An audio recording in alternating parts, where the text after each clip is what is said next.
what are we? What does Christ? What does the Apostle Paul encourage Timothy to lead in? What does he ask him to do?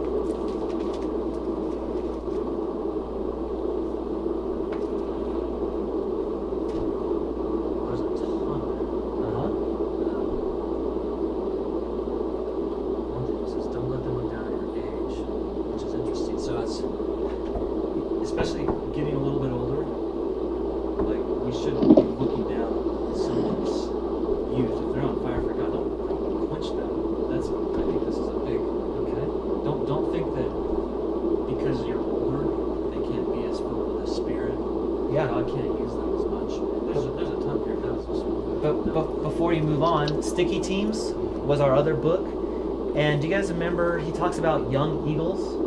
Did anybody get to that part? He says you need to identify young eagles.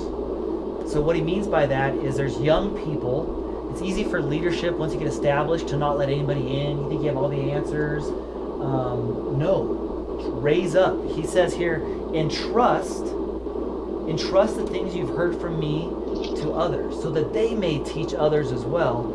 So young eagles, identifying, and you're not identifying young chickens. Like there's a difference between a chicken and an eagle. There's a difference. But that was a point from Sticky Teams, was identifying youth, identifying young people. They don't have to be young; they can be older too. One of the most dynamic couples.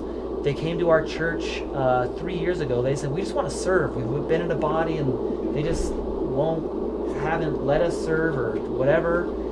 And now they're like the lead couple for Celebrate Recovery. They're so godly, they're so rad. And it's not that they're young. They're like mature, awesome believers. Just because they have gray hair doesn't mean they're done. And they're like killer leaders. And it's easy to rule people out, whether they're too old or you don't look the part, so you're out. Or you're too young.